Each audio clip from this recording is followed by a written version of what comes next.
राम राम. मी प्रकाश महाजन, महाजन आणि महाजन यूट्यूब चॅनलसाठी.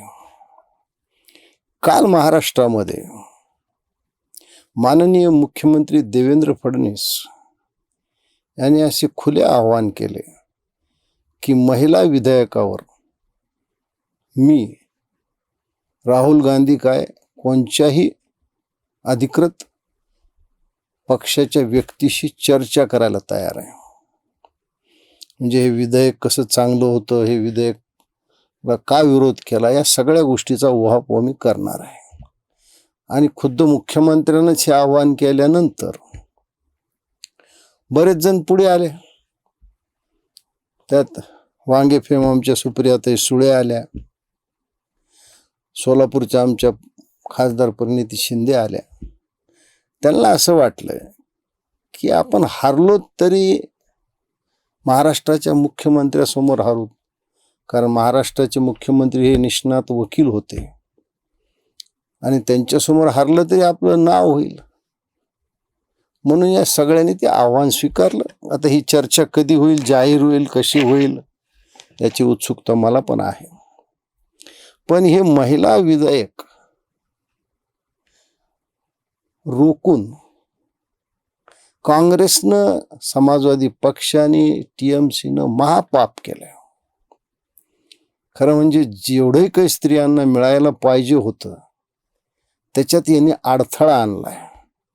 वाढवून मागायला पाहिजे होतं, काही सुधारणा सुचवायला पाहिजे होत्या, पण त्यांनी ते केलं नाही. आता डिलिमिटेशनचं यांचं सूत्र वेगळंच आहे. खरं म्हणजे असे कित्येक मतदारसंघ आहेत की जिथली लोकसंख्या ही प्रचंड वाढलेली आहे. म्हणजे ज्या बीड जिल्ह्यात मी लहानाचा मोठा झालो, मला आठवतं 1971 साली या बीड जिल्हा लोकसभेची मतदार संख्या ही जवळपास 5.5 लाखाच्या जवळपास होती. आज ती 13-14 लाख आहे.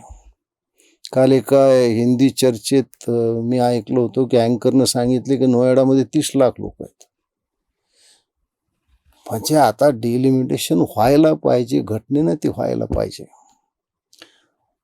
पण आपलं राजकीय अस्तित्वच धोक्यात येईल जे महिला विधेयक पास झालं तर. या भयाने ग्रासलेल्या लोकांनी याला विरोध केला आणि विधेयक पडलं. आता एक तुम्हाला मी फेसबुक पोस्ट दाखवतो, ती पोस्ट तुम्ही पहा. ज्यांनी ही पोस्ट केली आहे त्या या लोकसभेच्या खासदार आहेत. पूर्वी त्या महाराष्ट्र राज्यामध्ये मंत्री राहिलेल्या आहेत, सुशिक्षित आहेत. पण ज्यावेळेस एखाद्या माणसाला चर्चेत वैचारिक मुद्दे संपतात त्यावेळेस तो कशावर येतो ह्या फेसबुक पोस्टवरून तुमच्या लक्षात येईल.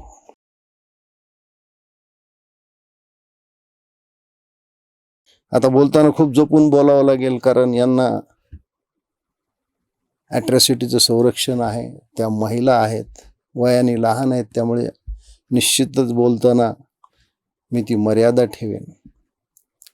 मला एक सांगा खासदार ताई, तुम्ही ज्या धर्माला मानता, ज्या पंथाला मानता, त्या पंथाचा सर्वोच्च धर्मगुरू कोण आहे? तिथं काही महिला आहे का एखादी? मग राष्ट्रीय स्वयंसेवक संघाच्या सरसंघचालकपदी महिला असली पाहिजे हे संघाच्या शाखेवर न जाता, कधी न गेलेल्या असणाऱ्या व्यक्तीनं सुचवावं. याच्यासारखा कुठला विनोद आहे? तुम्हाला संघाची काही पद्धत माहिती आहे? आज तुम्ही संघाचं रूप पाहताय, पण संघ ज्या काळात स्थापन झाला त्या काळात ज्या लोकांनी संघाला इतकं पुढे आणलं 100 वर्षात, त्या लोकांनी खूप खस्ता खाल्ल्यात, खूप त्रास भोगलेत. चणे फुटाणे खाऊन या हिंदू धर्मासाठी त्यांनी काम केलंय. असं काम करण्याची तुमची तयारी का तुम्ही दलित असले म्हणजे तुम्हाला आम्ही सरसंघचालक म्हणून नेमावं? या महाराष्ट्रात एक महाराष्ट्राचे संघचालक होऊन गेले, ते मला माहितीत अजूनही आहेत. आम्ही कधी त्यांची जात विचारत नाहीत. आम्हाला ते तेवढेच प्रिय जेवढे आम्हाला बाबा भिडे होते. जातीला इथं महत्व नाहीये. पण संघासाठी आपण काही करायचं नाही, उलट संघाच्या विरुद्ध आपल्या मताची पिंक टाकायची आणि संघाला सल्ले द्यायचे की तुम्ही एक दलित का सरसंघचालक नेमत नाहीत, एक महिला का नेमत नाहीत.